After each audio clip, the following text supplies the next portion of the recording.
नमो भगवते वासुदेवाय। ओम नमो भगवते वासुदेवाय।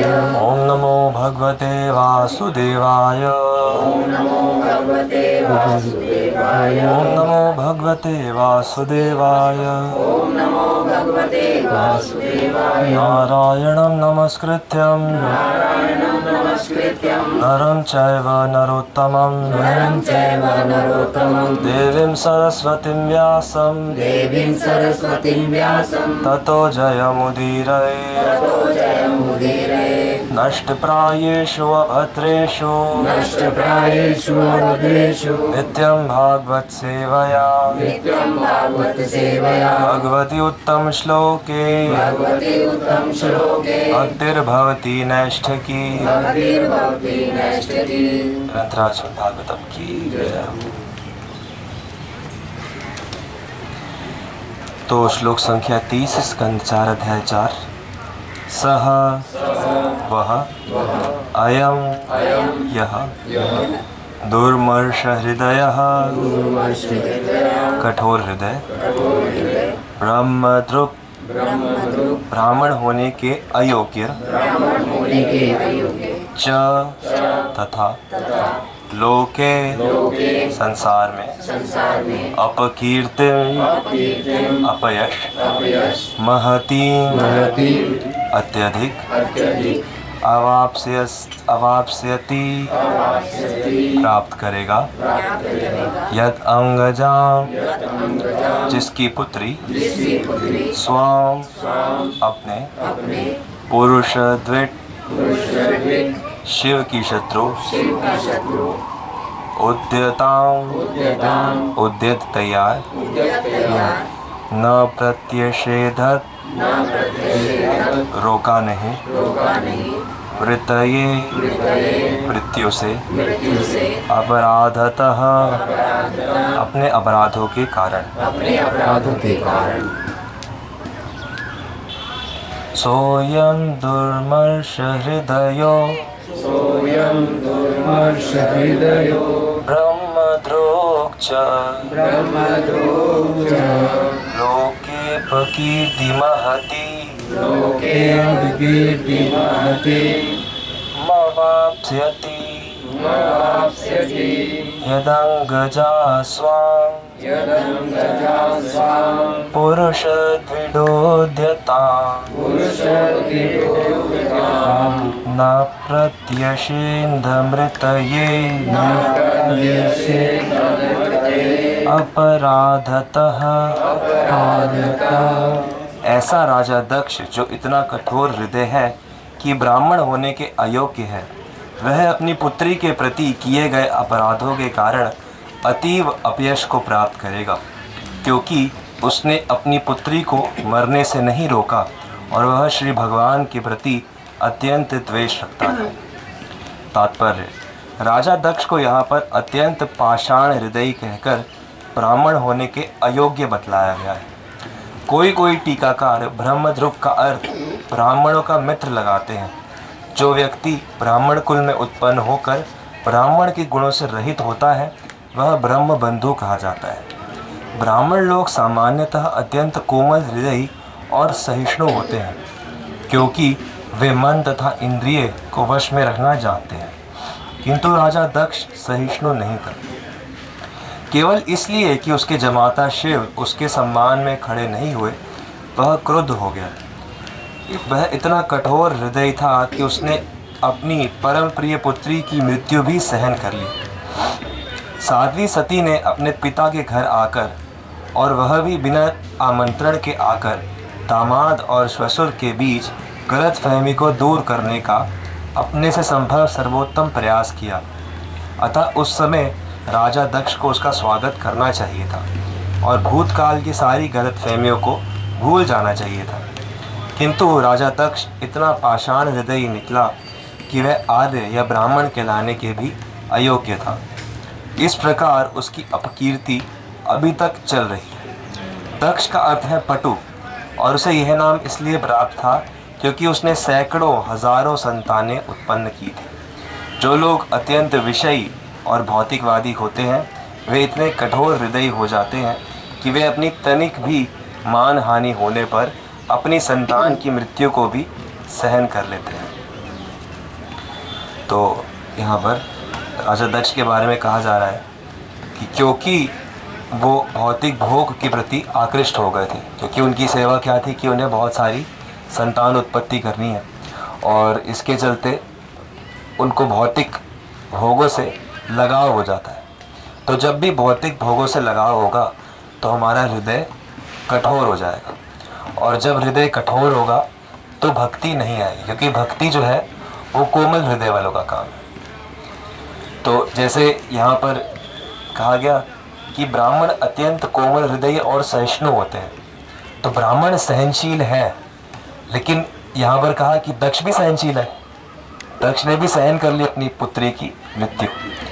तो क्या सहन करना है, क्या नहीं सहन करना, ये समझना है हमें, ये सीखना है।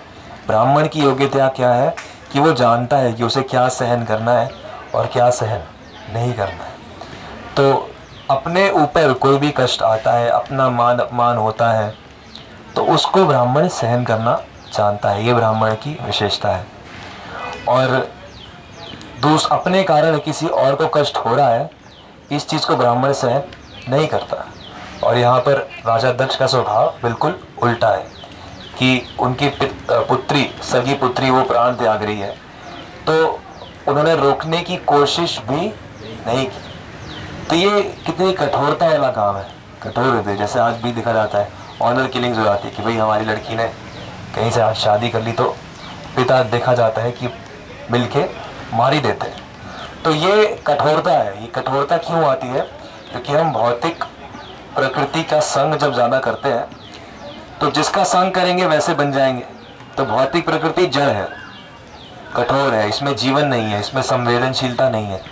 तो इसीलिए इसका संग करते करते हम लोग भी जड़ बनते जाते हैं। हमारी जो हृदय में संवेदनशीलता है, भावनाएं हैं, वो धीरे धीरे खत्म होती जाती है, बिल्कुल ही कठोर बन जाती है। तो ऐसा कठोर हृदय वाला व्यक्ति भगवान की भक्ति नहीं कर सकता। भागवतम में कहा गया तदश्मसारम हृदय बतेतम, कि उस व्यक्ति का हृदय अश्मसार से भी ज़्यादा कठोर है। अश्मसार यानी कि वो वाला हीरा जो हीरे को काटता है, बिल्कुल कठोर, उसको अश्मसार कहते हैं। तो जिस व्यक्ति के हृदय में भगवान के प्रति भावनाएं नहीं है, जिसका हृदय भगवान का नाम लेने से पुलकित नहीं होता, आनंद नहीं होता, अश्रु नहीं आते, तो उसका हृदय अश्मसार से भी ज़्यादा कठोर है।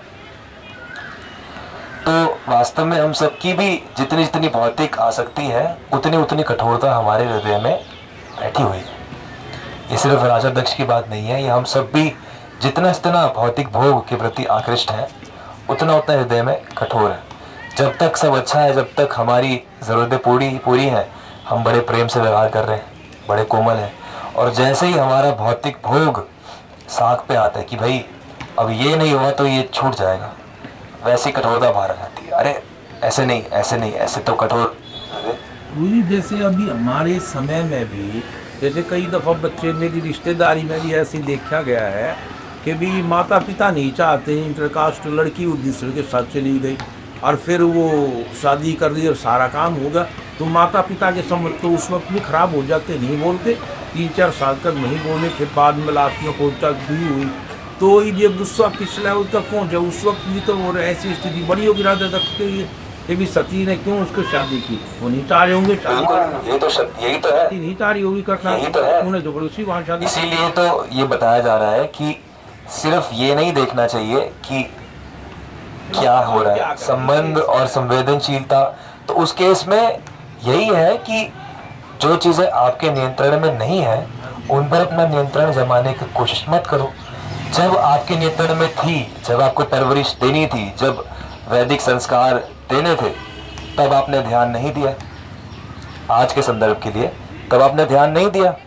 और ध्यान कैसे नहीं, क्योंकि जब भी अगर में बच्चा जा रहा है, हाँ, यार वहाँ जाकर ऐसी हरकत करूँगी, तो इस केस में क्या? तो उस केस में जो परवरिश शुरू से हो रही है, जो घर का माहौल हो रहा है, उसी का प्रभाव तो बच्चे पर बाहर पड़ता है। ऐसा लगता है हमें, ऐसा लगता है हमें ऐसा लगता है कि घर का माहौल ठीक है, लेकिन घर पे क्या हो रहा है, कैसी बातें हो रही है, भगवान का भजन हो रहा है कि नहीं हो रहा है, ये बहुत महत्वपूर्ण चीज़ है। अगर भगवान का भजन नहीं हो रहा तो कितने भी अच्छे गुण हो घर में, वो नहीं टिकेंगे। यस्यास्ति भक्ति भगवती अकिंचना नहीं हरा व भक्तस्य कुतो महत्वना, कि जहाँ पर हरि की भक्ति नहीं है वहाँ पर अच्छे गुण नहीं टिक पाएंगे।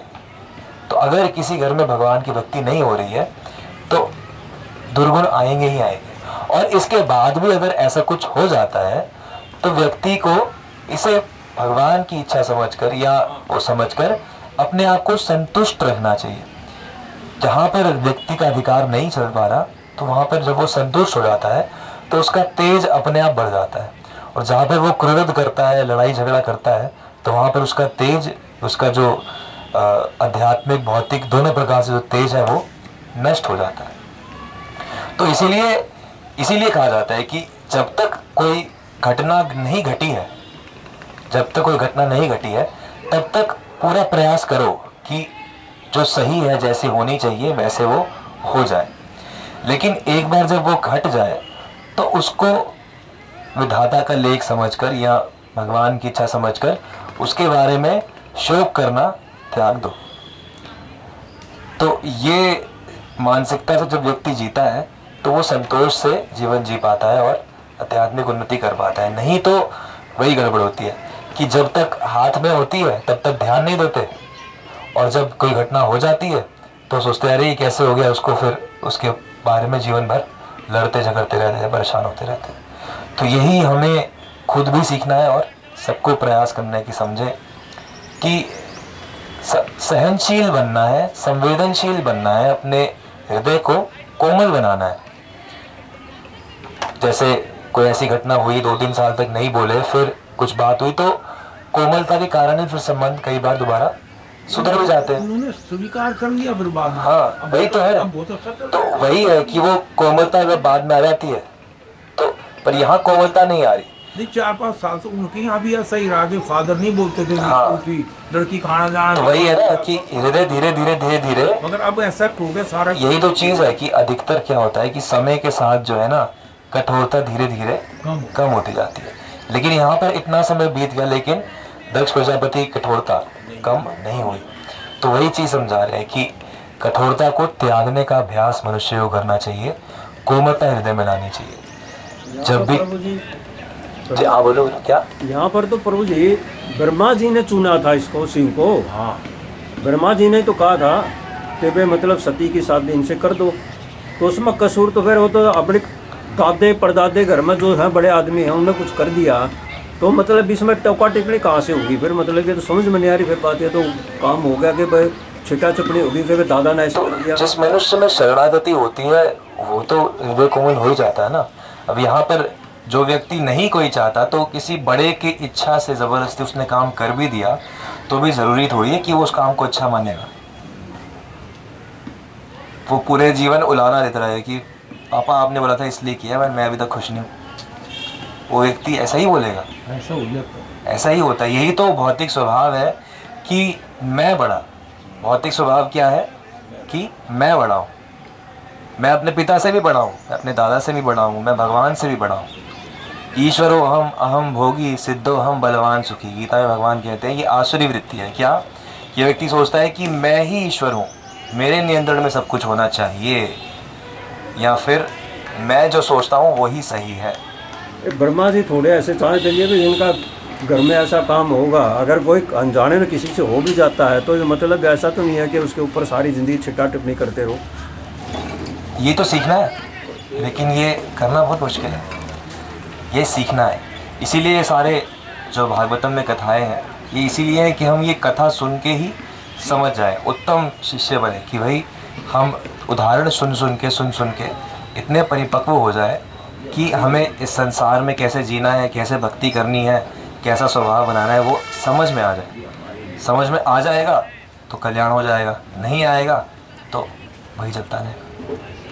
तो इसीलिए यही समझना है कि हमें द्वेष को अपने हृदय में जगह नहीं देनी, हमें कठोरता को हृदय में जगह नहीं देनी, हृदय को कोमल बनाना है। फिर सती ने ऐसा क्यों पग उठा लिया कि उसने शरीर त्यागना पड़ा, वो भी कोमल हो जाती कि भाई चलो जो गलती कर ली मैं अपने जाकर। तो वो तो कोमलता प्रदर्शित कर ही रही थी ना, तभी तो वो आई थी पिता के घर कि किसी तरह से द्वेष खत्म हो जाए। आराम से निकल के चली जाती, वहाँ पर जा कर के अपने रह लेती कि भाई मैं दोबारा मैं नहीं आऊँगी। इसका कारण यही तो बताया गया कि वो इस शरीर जो जिस पिता से दक्ष से जो प्राप्त था, तो वो उससे कोई संबंध नहीं रखना चाहती। भगवत द्वेषी से संबंध रखना, यही तो बात है कि ऐसा नहीं है कि भगवत भक्त कठोर नहीं होता। कभी कभी भगवान का भक्त भी बहुत कठोर हो जाता है, इतना कठोर हो जाता है कि सब कुछ एक झटके में छोड़ देता है। तो क्या वो माता पिता रो रहे हैं लेकिन भगवान का भक्त सब छोड़ के चला गया, तो वो भी कठोरता लगेगी। लेकिन कहाँ कठोरता है, कहाँ सहनशीलता है, वो ये चीज़ समझनी है कि भगवत संबंधी विषयों में हमें कोमल रखना है हृदय को, और सहनशीलता अपने संदर्भ में रखनी है। लेकिन कभी कोई भगवान का द्वेषी हो तो उसके प्रति आप कोमल हो जाओ, ही नहीं चलेगा। कि सती बोले कि अच्छा चलो आपने शिव जी का अपराध कर दिया, कोई बात नहीं, चलो छोड़ दिया, ऐसा शास्त्र नहीं कहते। ऐसा इस संदर्भ में कहते हैं कि उस समय या तो उन्हें चुप कराना चाहिए, या फिर वहाँ से चले जाना चाहिए, या फिर अपना संबंध तोड़ देना चाहिए, या फिर शरीर त्याग करना चाहिए। तो ये भी बड़ा अजीब सा कॉम्बिनेशन है कि दोनों ही चरित्रों में सहनशीलता भी है और कठोरता भी है, कोमलता भी है, कठोरता भी है, लेकिन अलग अलग संदर्भ। तो इसीलिए कौन सा गुण किस संदर्भ में उपयोग होना चाहिए, ये समझना बहुत महत्वपूर्ण है। अगर यही नहीं समझे तो सारे गुण उल्टे। अब कोई कहे भाई राजा दक्ष बड़ा सहनशील था, अपनी पुत्री की मृत्यु सहन करके, हम भी ऐसे ही बनेंगे सहनशील, तो वो वाली सहनशीलता गलत है।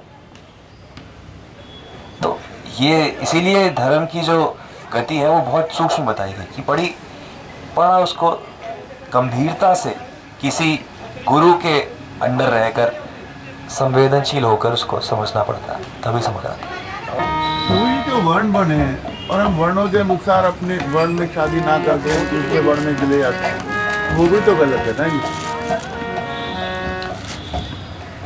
तो आप ये सती और शिव जी के संदर्भ में कह रहे हो या आज के संदर्भ में कह रहे हो? मैं तो ये आज के संदर्भ में कह रहा हूँ कि बदलने से। देखो आज के संदर्भ में वर्ण व्यवस्था जो है, आज के संदर्भ में वर्ण व्यवस्था पूरी तरह से तहस नहस हो चुकी है। कैसे तहस नहस हो चुकी है? आज का क्षत्रिय क्षत्रिय नहीं रहा, उसमें शूद्र कहाँ अच्छा है क्योंकि वो सैलरी लेता है, ठीक है ना। आज का ब्राह्मण ब्राह्मण नहीं रहा, टीचर सैलरी लेते हैं, ठीक है। आज के व्यापारी व्यापारी है बस, वैश्य वैश्य है सिर्फ, और शूद्र तो शूद्र है। तो अब कौन ब्राह्मण वर्ण में पैदा हो रहा है, उसके बाद कर रहा है नौकरी, उसके बाद कर रहा है बिजनेस। तो जब उसके गुण उसके जन्म के साथ के नहीं है तो उसको शुद्ध रूप से ब्राह्मण या शुद्ध रूप से वैश्य, शुद्ध रूप से क्षत्रिय कहा ही नहीं जा सकता। तो इसीलिए आज के संदर्भ में ये बहुत ज़्यादा कंफ्यूजिंग हो चुका है पहली चीज़। तो इसीलिए क्या देखा जाता है, गुण का मिलान देखा जाता है कि वर और वधू उनको कैसी परवरिश मिली है, उनके गुण कैसे हैं, और वो भगवत भक्ति कर रहे हैं नहीं कर रहे हैं। तो ये सब गुण देखना ज़्यादा महत्वपूर्ण है।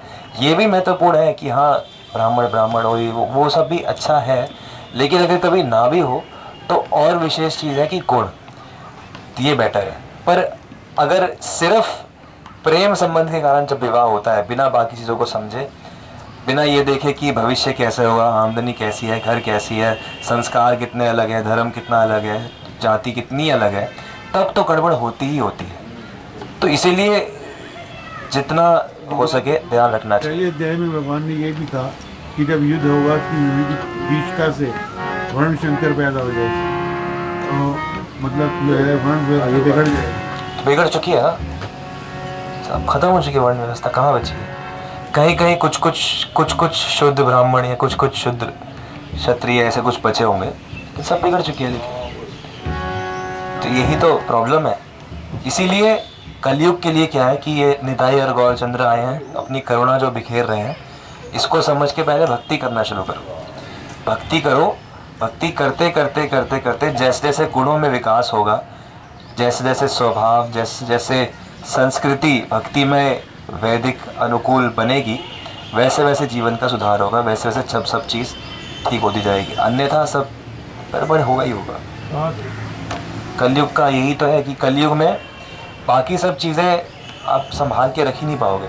कोशिश कर सकते हो थोड़ा थोड़ा बचाने की, लेकिन भक्ति के सहारे आप बहुत जल्दी अपना कल्याण कर सकते हो। ये कलयुग की विशेषता है। परम करुणा पाहु तो ही जन चंद्र परम करुणा पाहु तो ही जन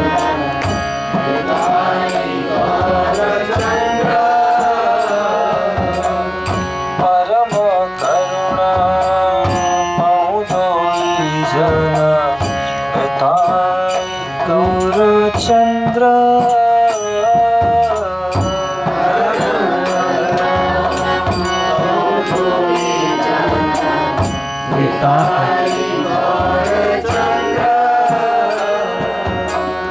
सब अवतार सार शिरोमणि केवल अनंत गंगा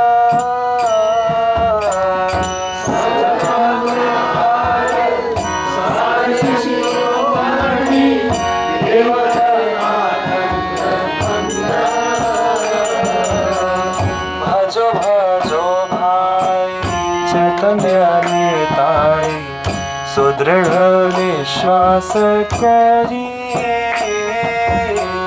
भजो भजो भाई चैतन्य निताई विश्वास करी विषय छाड़िया शेर से मजिया मुखे बोलो हरि हरि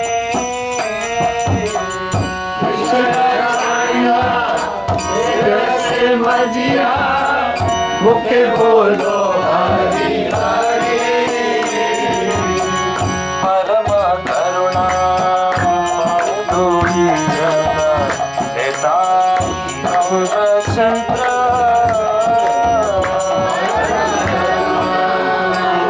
दो ही जन नेताई गौर चंद्र। देखो रे भाई त्रिभुवने गम हे मन नया लगाता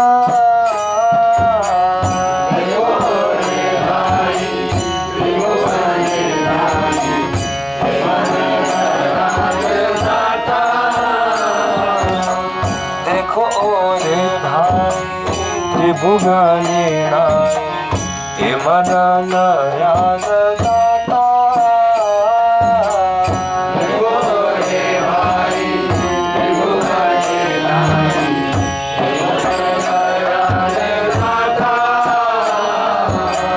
पशु पाखी झूरे पाषाण विधरे सुनि जार गाथा पशु पाखी झूले पाषाणी धरे सुनिजार गाथा परम करुणा पाहु लोई जन नेताई गौर चंद्र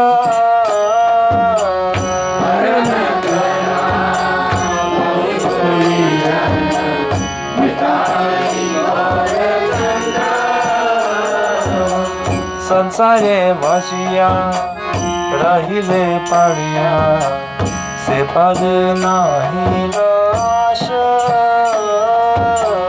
संसारे मजिया हरि बढ़िया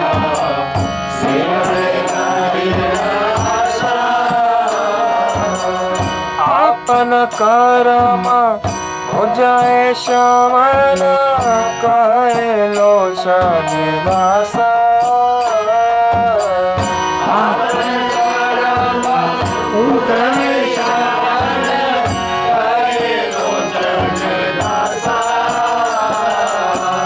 परम करुणा बहु दोई जन नेताई गौर चंद्र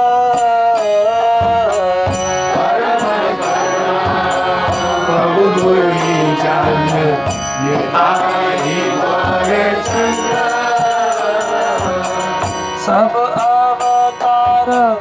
सार शिरोमणि केवल आनंद नंदन